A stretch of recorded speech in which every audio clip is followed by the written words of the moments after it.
Welcome back, everybody.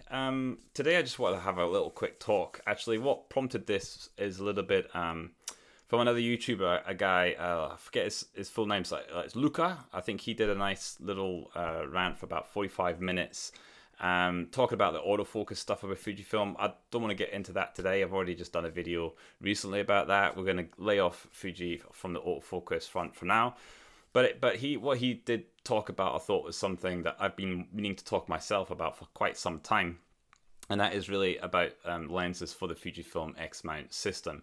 So that's what this video is primarily going to be about today. And I think if you stick around, you'll quite enjoy this because you're probably going to find some lenses that you didn't know about that you could actually use on the Fujifilm system. And it's kind of interesting because I don't really use that many Fujifilm lenses these days. I'm using more interesting ones. Okay, so for example, first up is the more common Sigma 18 to 35. Okay, 1.8 zoom lens, right? Now, if you go and Google this lens, you will know how revered this lens is. I mean, a lot of people like this lens. A lot of videographers like this lens, and for good reason. Of course, on the bottom of mine, I have it mounted with a Fringer 3 adapter. So it's boosted the depth of the lens and weight slightly. But this is an f1.8 zoom. So 18 at 35, not the most versatile. But I do professional photography in sort of low light environments like theaters and orchestras and musicians primarily, but I do the occasional wedding and things like that. And I always felt that the 16 to 55 2.8 was just a little bit too slow. Now, it's not slow for a lot of reasons, just for applications, but for my own applications, it was a little bit slow. And in addition to that, I also ended up getting this huge Sigma 50 to 100. I'll take the hood off. Actually, so there's the 50 to 100 from Sigma. This is also a 1.8 zoom, and with the hood on, is absolutely a gigantic kind of lens. It's absolutely muckle. This lens here, again, at 1.8 for a zoom, has been very useful for some low light. Sometimes I also do have that 50 to 140, and sometimes during an event, if it's really poor light, the 2.8 is really too slow. So it's kind of unfortunate that on Fuji, to get faster zooms in 2.8, we have to look outside of the system. And again, using a Fringer adapter to kind of do that. And there's one problem with that adapter, and I'll get to that later on. Lastly, we also have, this is new to me. I only got this one just recently. This one is the Tokina 14 to 20 f2 zoom lens. Again, this one has a Fringer 3 adapter on as well. So this adapter, if you don't know, it does fully support autofocus. I'm not going to say fully. It supports autofocus. We'll get onto the aspect that it doesn't support fully in a minute. But this one is another really, really great lens. And excuse me, the problem I have is with my event work, what I've ended up discovering is on the kind of more telephoto lens, like the 50 to 140 2.8, you're kind of using that one to just kind of pluck somebody out on the stage or something like that. And in this regard, 2.8 doesn't actually feel that slow at all. You're basically, the person should be usually baked in quite a good light, and f2.8, at 1/400th of a second or something like that, you can come away with some really good clean ISO, 1600 ISO, 3200 ISO, easily manageable. Where the problem lies is those kind of wider ones, the 18 to 35, the stuff that, or the 14 to 20 stuff where you're just taking in a lot of the theater, a lot of the room. Those ones can be at the same kind of shutter speeds. They can be ghastly for noise. That you can walk away with 12,800, 10,800, even when you're exposing for the highlights and things like that. So it's on the wider to normal that you feel like you need the speed more than the telephoto. And I just feel like I'm really excited that Fuji are doing a 16 to 55 Mark II. I always felt as though it should be an internal zooming lens, like the 50 to 140 if it's going to be red badged and you're putting that much money into it. The weight and size never really put me off anyway. I mean, I'm used to huge lenses and shooting all day with them anyway. But it was just one of those things I just felt as though it looks to be so far it doesn't look like it's going to be internal zooming, which I think is a bit of a face palm for a Mark II. But I'm not at all surprised to hear that it can be smaller and lighter, and I'll tell you why. Here's the 50-140, and with this lens here, I have a ridiculous amount of step-down rings on this. Now, I wasn't going to bother telling you why I do step-down rings, but it's to do with video. It's to do with, I like to shoot with a hood on for most of the time, and if I need to do video and I want to put an ND filter on, I can just take the hood off and then I can just slap the ND on. I think I've got one somewhere here. Yeah, and then just, you know, put your ND filter on and away you go. Now, a lot of my environments are low light. I quite often for 2.8 I wouldn't need this, but if you have rings that go out more from your zoom, then you can't get the hood on. So that's why step down. But I'm going from 72mm right down to 67mm with a magnetic adapter, and there is absolutely no vignetting and no issue at all through 50-140 at any aperture range doing that. So the Fuji has this what's the word to use? They have this consistency of over-engineering their lenses, I believe. This is practically full frame, and it's a hefty lens. I believe when they do a Mark II, there's no doubt it'll be smaller and lighter than this one as well. Another example, just to prove it, we have the 56-1.2 here, the new one. And again, same thing, I'm using step-down rings on this one to absolutely no ill effect. We're going from 67mm, which is what it natively is, and we're dropping down to 58. So 58mm, and we're putting a magnetic thing as well, so it's a little bit more than just 58. 58 is here, and then the magnetic adapter is here. And again, absolutely no vignetting, no problems at all throughout the aperture range on this lens. So again, this is over-engineered, and this for me is a bit of a problem with Fuji, because it's a heavy lens, it's a big lens.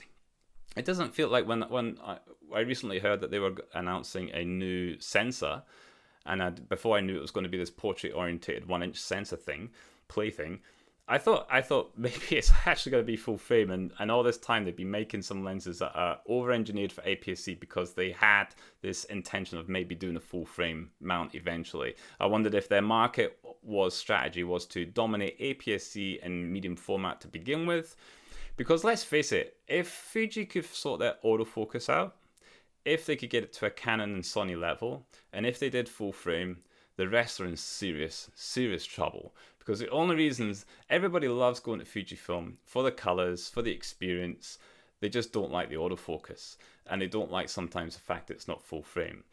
But of course, I don't think they really will do that, because they're going to shoot themselves, a little bit in the foot by doing all three formats. I'm not sure what would happen to the X-mount APS-C sales if they did go full frame, probably killing that off, and the GFX to a certain degree as well. So anyway, but I just wanted to share that. Like I said, people are talking about that new 16-55 and how it's going to be like poorer image quality and all this kind of stuff. And I'm laughing here, giggling with step-down rings on quite a lot of Fuji lenses, thinking, no, they absolutely have room to spare. I mean, this lens in particular frustrates me, and this is going to get onto our next point, which is that this is at 1.2, it has pin-sharp corners and edges. And I don't know, for a kind of classic portrait kind of focal length, who the hell needs pin-sharp corners and edges wide open at 1.2? Astrophotographers need that. And I just feel as though like there are way better systems to use for Astro than Fujifilm for a start. I mean, even my old Pentax had built-in Astro tracer, so it would shift the sensor as it tracked the stars, and you could open up the aperture for a lot longer. But I won't bore you with getting into that. But this just seems, again, way over-engineered. It's covering way bigger than APS-C. And they made this lens with absolutely immaculate image quality on the corners and edges wide open. I would have been happy to stop down to f2 for corners and edges to behave, or f2.8. At 1.2, my subject's in the middle. As long as your center sharpness is good, I'm happy. They could have made this lens smaller, lighter, and probably put linear motors in it. Which gets me to my next point, which is I feel as though Fuji lack a little bit on their core prime range. I feel like every system should have an excellent 35, an excellent 50 and an excellent 85. And the 85mm, their new release without linear motors, is just, I can't even understand how that meeting works, that they do a Mark II and it's not at the absolute highest requisite for the lens. I wouldn't even bother doing it unless it could have linear motors. But I think the only lens that Fuji really, the kind of focal length that Fuji really got right with a strategy as a business was the 50mm. They released a 50 f2 Fujicron, which, by the way, where are our Fujicrons? They are just completely like vanished. I mean, I have here slight tangent, but I have here this little, it's a Pentax camera. This is K3 Mark III, and we have a little tiny dinky 72.4. Okay, this is just a gorgeous little 72.4 lens from Pentax. Nice little built-in retractable hood there. Where's our 70 f2 Fujicron? I mean, they could absolutely make that slightly bigger than that, possibly. Get weather sealing in it and all the rest of it. But where is it? You know, it's just nowhere, which is really sad. Because not everybody wants the 75 1.2 from Viltrox. You know, some people, and that's what I'm getting to. My point with the 50 f1 and 50 f2. With a 50 f1 and a 50 f2, it's about the only example I can think of where you could justifiably own two primes of the same focal length, and you could sell that to a user. There are times you are going to be happy to take the 51 out, cope with the weight, the bulk, even perhaps slow AF performance, because the look you're going for is just not possible with something like a 50 f2, right? And you could sell that lens twice, that focal length twice to every customer. I like Fuji because there are small lenses for the system, and when I don't want to take gigantic things, when I'm not working low light events and I'm just using my camera casually, I can use something smaller and lighter. That, I think, is the strength that Fujifilm have, and I don't think they exploit it properly enough. And what they end up doing is they're going for all these 1.4 primes. So we've got the 33 1.4, and we've got the 56 1.2. That's a bad example because it is actually 1.2, which is pretty good. But these 23 1.4s and these 33 1.4s, they're kind of like a Goldilocks. And it's just, for me personally, f2 to 1.4, not a huge deal, not a huge big difference there. And f1.4 to 1.2, not a huge big deal, not a big difference. But going from f2 to f1.2, that's a big deal. But if you're making all these 1.4 primes, which are kind of middle of Goldilocks, just right, kind of in the middle, you're not going to be able to sell an f2 version of that prime to somebody if they've got that 1.4, nor are they going to be inclined to go for 1.2 if a 1.2 existed. So, I don't know. For me, I feel as though they should have done a 23 1.2, and we know that there is a Surui Sniper 23 1.2 exists now. We've seen some manual focus lenses at 23 1.2. They're absolutely tiny. So I don't really accept this concept that Fuji said, well, we tried to make it 23 1.2 or 33 1.2, we couldn't, it ended up at 50 f1.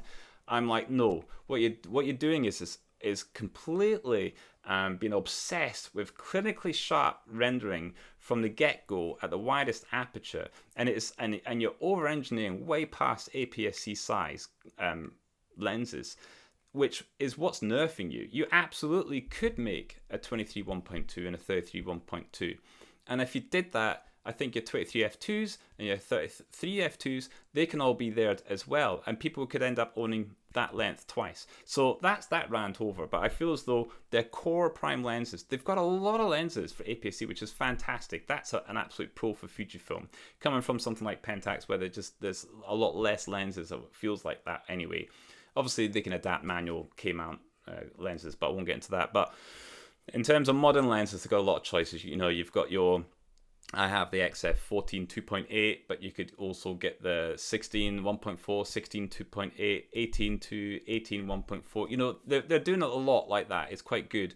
But it just feels as though I would have loved to see a stronger polarization, more Fujicrons at f2, 2.8, and way faster f1s, f1.2s for their prime. I think that would have been the better way for the company to go.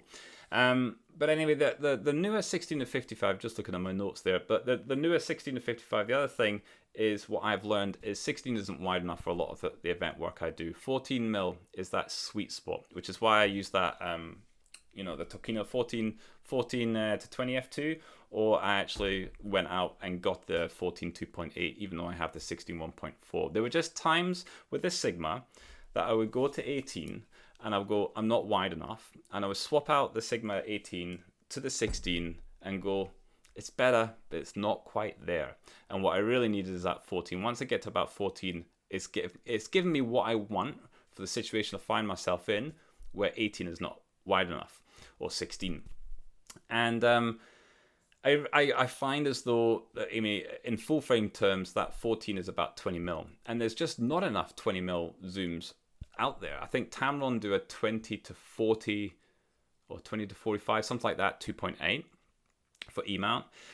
The one lens that's been very interesting to me is on the Micro Four Thirds system. It's that Panasonic 10 to 25 1.7, which works out to be a 20 to 50, and people love that lens, and I can understand why.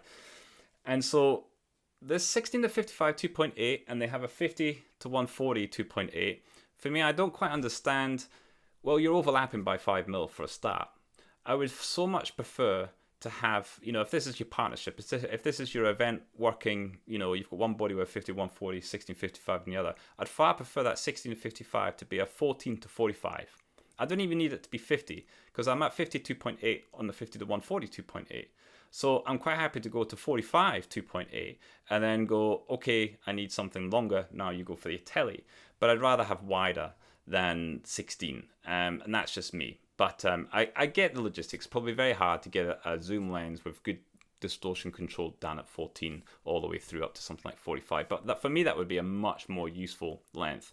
So it's nice that they're doing a 1655 2.8 Mark II, and it's small and lighter. It may be something I get, and this is the point I get onto, is I've really enjoyed my time using the Fringer adapter for adapting all of these lenses. And when I do still work only, they are an absolute godsend. But as soon as I want to do video work, I hit problems, because I'm a hybrid shooter. I do my event work, and I'm doing both video and stills as I'm going through it, and I can't really pimp up my cameras for videography in a high-end professional way. I'm not doing monitors, I'm not doing mics and stuff like that. It's more things like that we could use to create reels and stuff like that for the client. And these lenses, all the Fringer lenses, they just don't support any of the in-camera AFC commands. So I don't get a choice when using a Sigma lens of the speed and transition when I move the focus from one place to another. It just snaps, and it's harsh, and sometimes there's a wobble, and it's kind of ugly. Whereas all the Fuji native glass, and now, I mean, it was for a period of time that things like the Viltrox lenses weren't doing this either. The lens I'm recording this on right now is the Zeiss 2it, and there for a period of time that lens also had no ability to control the speed of autofocus transition and how it moves, if it's going to do it slowly or quickly, and so on and so forth. Now they can. So Viltrox, Zeiss, and some other ones, they can do this now, which is great to hear. But the Fringer just seems to be something it will never ever do. So if I want to keep going with my fast zooms for hybrid work, I have to really either do the video and not and just choose to do certain frames where I'm not really moving the focus around that much, so kind of boring if you like, or I have to use manual focus, which is not a bad experience, and they're not too bad. But try manual focus with focus peaking on a tiny little screen at an event, and it's not a great experience. So I don't know where I'm going with my lenses. I feel like I own way too many, and I'm doubling up for way too many things. I would like to really sell off some of the stuff, because it's just not ideal.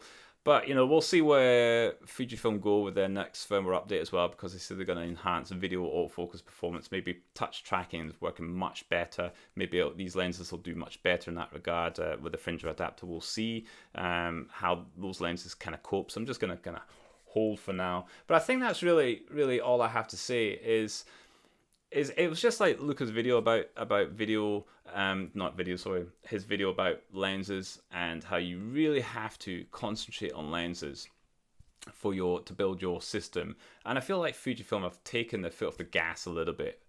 They really only have, you know, the X mount and the JFX system to concentrate on, and the annoying thing is, we have to rely on them for linear motor. No other third-party company is making any decent lenses for the X-mount system that has something like linear motors. We've got stepping motors at best.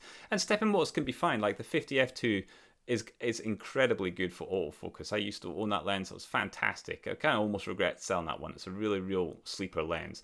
It's a brilliant little lens, and it has absolutely excellent autofocus. even though it's stepping. But I think the thing with stepping motors is the bigger the glass and the bigger the lens using stepping motors, that's when it starts to rear its ugly head, and you just get this kind of, jarring kind of effect. It's not as smooth. It's not ideal. So it's kind of really depressing that we have a Mark II 56 1.2 and it has such terrible autofocus with DC. It's not even stepping, it's DC. And it is really disappointing because, like I say, portraits come in all shapes and sizes. If you're on the Z-axis and the target is between you and 4 meters and I want to walk a little bit towards you, just forget it. It can't do it at all. It's only for slow posed work, and that's just a real shame. A lot of money for just one type of use. And it just feels as though I would even just at this point just love for Sigma or somebody else to do some lens for Fuji that's just not stepping, that's incorporating some kind of linear motor AF system, Viltrox or anybody. And there's that new 135 1.8 coming out from Viltrox. It'll be interesting to see how that goes. But again, what kind of autofocus have you got in there? Is it going to? It's got to shift on a lot of glass. So yeah, I really don't know. But anyway, I feel like my rant is over. I've made the points I wanted to make about lenses for Fuji system. It is a frustrating situation for me because I feel as though if I just picked up like a Panasonic GH7, Panasonic 1025 1.7, the 1.7 is fine for me. That's letting in enough light at low light event work. I don't really care that I'm getting depth of field equivalent to like f3.5 or something like that. Often my work is fine. Client is happy with more things in context than not. And just to be able to go around and do event work at 10 to 25, which is 20 to 50 mil full frame equivalent, is hugely attractive, and have parfocalness, which is something else we didn't really touch on to this. None of these lenses are parfocal. Like the Sigma's not parfocal, Tokina's not parfocal. Your 50 to 140 actually is not too bad. Nobody talks about it being parfocal, but it kind of is. It's as good as Fuji can get parfocal. Let's put it that way. I tried the 18 to 120 in a shop, and it's parfocal only in video. Stills, it's not parfocal. Why is that? That is the strangest thing. I could almost have a case for taking the 18 to 120, even though it's f4. If it was parfocal, genuinely parfocal, for stills work, it's horrific. As you're in AFC and you're zooming, just loses you constantly all the time. Go to video mode, perfect. Fuji, you're strange. You are strange. Stop over-engineering your lenses. The other thing is I also collect a lot of interesting lenses. So I have here, we have a lens you're probably not familiar with. This is the, hold on, let me get it around here so you can see it. It's a huge lens. So it's a f0.85 Kipon IBELUX lens. And so this is a very characterful, not clinical. Clinical when you stop down, but very characterful. Same with this little Iberet here. This is another Kipon Iberet lens, 35 2.4. Lovely, lovely character and out of focus rendering. So I like a lot of other lenses. I've got Takumas and things like that that I use. I like a lot of lenses that have character as well. And I feel as though, there's so much potential to selling lenses to consumers. You can have a clinical line and you can have an art line. And the art line shouldn't be about scoring well. This Kipon lens, one of the most beautiful lenses I have ever used. Okay, it's the images are absolutely fantastic that come from this lens. It scores like shit. It is abysmally scores. I mean, most reviewers like Christopher Frost and everybody else, they did not like this lens. For me, it's taken some of the most beautiful images I've ever taken. Period. So yeah, I mean, for me, it's just like there's so much potential for selling lenses to consumers and customers. You can have your fast ones, you can have your slower and small and tiny, you can have your clinical, and you can have an astro. I mean, this 56 1.2 is not a portrait lens. This is an astro lens. It really is. Well, maybe that's what Fuji's aiming for. Enthusiast, outdoor, astro. In which case, I'm in the wrong system probably. But anyway, I'm rambling. I'm going to shut up now, and I think that's the end of my little talk. And I hope, feel free to leave a comment below if you have any thoughts on anything I've said today. If you think I'm way off the mark and missing the point, but yeah, always like some discussion. So yeah, hit me up. All right, till next time. Bye.